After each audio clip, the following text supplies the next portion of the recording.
राधे राधे दोस्तों, आप सभी के मेरे YouTube चैनल ब्रत एंड पर मैं स्वागत करती हूँ। आज मैं आप सभी को सुनाने जा रही हूँ माघ मास की महत्व कथा का 18वां अध्याय। ध्यानपूर्वक सुने। श्री वशिष्ठ जी ऋषि कहने लगे कि हे राजन, मैंने दत्तात्रेय जी द्वारा कहा गया माघ मास महत्व कथा कहा। अब माघ मास के स्नान का फल सुनो। हे पर तप माघ स्नान सब यज्ञों, व्रतों और तपों का फल देने वाला है। माघ मास में स्नान करने वाले स्वयं तो स्वर्ग में जाते ही हैं, उनके माता पिता और पिता दोनों के कुलों को भी स्वर्ग प्राप्त होता है। माघ मास में सूर्योदय के समय नदी और आदि में स्नान करता है, उसके माता पिता के सातों कुलों की पीढ़ी स्वर्ग को प्राप्त होती है। माघ मास में स्नान करने वाले दुराचारी और कुकर्मी मनुष्य भी पापों से मुक्त हो जाते हैं और इस मास में हरि का पूजन करने वाले पाप समुदाय से छूटकर भगवान के सदृश शरीर वाले हो जाते हैं।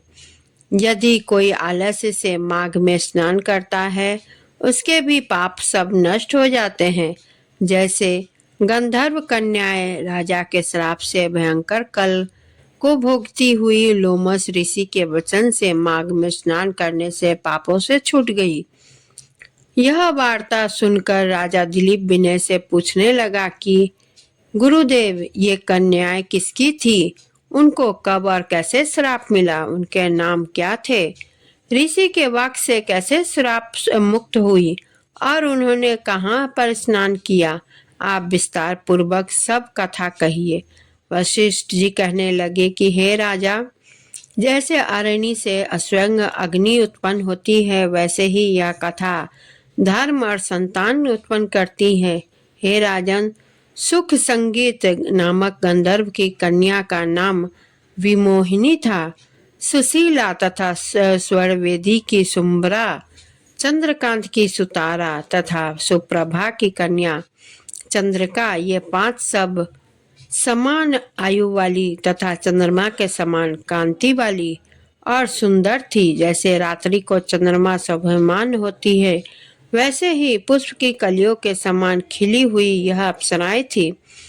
ऊंचे पयोधर वाली पद्मिनी, बैसाख मास की कामिनी, यौवन के दिखाती हुई नवीन पत्तों वाली लता के सदृश गोरे रंग सोने के सदृश चमकती हुई और सोने का अलंकारों से सुशोभित सुंदर वस्त्र धारण किए हुए, अनेक प्रकार के गाने और बीना अथवा बांसुरी तथा दूसरे बाजा बजाने में प्रवीण और ताल, स्वर तथा नृत्य कला में निपुण थी।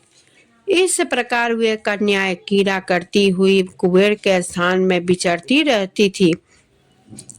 एक समय कौतुकवश माघ मास में एक वन में दूसरे वन में विचरती हुई मंदिर के पुष्प तोड़कर सरोवर पर गौरी पूजा के लिए गई। स्वच्छ जल के सरोवर में स्नान करके वस्त्र धारण कर मौन हो बालू मिट्टी की गौरी बनाकर चंदन, कपूर, कुमकुम और सुंदर कमलों से उपचार सहित पूजन करके ये 5 कन्याएं ताल नृत्य करने लगी। फिर ऊंचे गांधार स्वर में सुंदर गीत गाने लगी। जब ये कन्याएं नाचने और गाने में लीन थी, तो उस समय अच्छोदक नामक उत्तम तीर्थ में वेद निधि नाम के मुनि के पुत्र अग्निप ऋषि स्नान को गए। वह युवा ऋषि सुंदर मुख, कमल सदृश नयन, विशाल छाती, सुंदर भुजाओं वाला, दूसरे कामदेव के समान था। शिखा सहित दंड लिए, मृग चर्म ओढ़े, यज्ञोपवीत धारण किए हुए था। उसको देखकर 5 कन्याएं मुग्ध हो गई और उसका रूप एवं यौवन देखकर कामदेव से पीड़ित हो देखो देखो ऐसा कहती हुई उस ब्राह्मण के चित्त में कामदेव का डर उत्पन्न करने लगी और आपस में विचार करने लगी कि यह कौन है। रति रहित होने से कामदेव नहीं और एक होने से अश्विन कुमार नहीं। यह कोई गंधर्व या किन्नर या कामरूप धारण कर कोई सिद्ध या किसी ऋषि का श्रेष्ठ पुत्र या मनुष्य है। कोई भी हो, ब्रह्मा जी ने इसको हमारे लिए बनाया है। जैसे पूर्व कर्म के प्रभाव से संपत्ति प्राप्त होती है, वैसे ही गौरी जी ने हम कुमारियों के लिए श्रेष्ठ वर दिया है।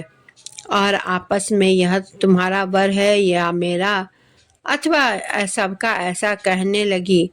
जिस समय यो उस ऋषि पुत्र ने अपनी मध्याह्न की क्रिया करके ऐसे वचन सुने तो वह सोचने लगा कि यह तो बहुत बड़ी समस्या उत्पन्न हो गई।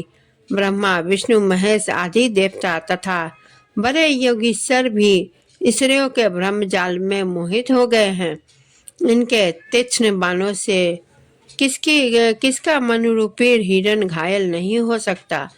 जब तक नीति और बुद्धि रहती है तब तक पाप से भय रहता है। जब तक की गंभीरता रहती है, यह विधि का पालन होता है, तब तक मनुष्य स्त्रियों के काम रूपी बाणों से बिंधा नहीं जाता। ये मुझे उन्मत्त और मुग्ध कर रही हैं। किन गुणों से धर्म की रक्षा हो सकती है? स्त्रियों के मांस, रक्त, मल मूत्र से बने घृणित और अशुद्ध शरीर में कामी लोग ही सुंदरता की कल्पना करके रमन कर सकते हैं। शुद्ध बुद्ध वाले महात्माओं ने स्त्रियों के पास रहना कष्टकारक कहा गया है। सो जब तक यह पास आए घर चले जाना चाहिए।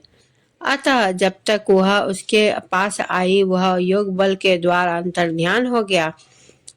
ऋषि पुत्र के ऐसे अद्भुत कर्म देखकर वह चकित रह गई और चारों ओर देखने लगी। आपस में कहने लगी कि यह क्या इंद्रजाल था जो देखते ही देखते विलीन हो गया। और यह बिरहा की अग्नि में जलने लगी और कहने लगी कि हे कांत, तुम हमको छोड़कर कहाँ चले गए? क्या तुमको ब्रह्मा ने हमको विरह रूपी अग्नि में जलाने के लिए बनाया था? क्या तुम्हारा चित्त दया रहित है जो हमारा चित्त दुखाकर चले गए? क्या तुमको हमारा विश्वास नहीं? क्या तुम कोई मायावी हो? बिना किसी अपराध के हम लोगों पर क्यों क्रोध करते हो? तुम्हारे बिना हम नहीं जिएंगे। जहाँ पर आप हो वहीं हमें शीघ्र ले चलो, हमारा संताप हरो और हमें दर्शन दो। सज्जन लोग किसी का नाश नहीं देखते। दोस्तों, यह रोमांचकारी कथा 18वां अध्याय यही समाप्त होता है। आप सभी को मेरी यह कथा अच्छी लगी हो तो लाइक करें, सब्सक्राइब करें और बेल आइकन को दबाना बिल्कुल ना भूलें और कमेंट जरूर करें। इसी के साथ मैं विदा लेती हूँ। धन्यवाद।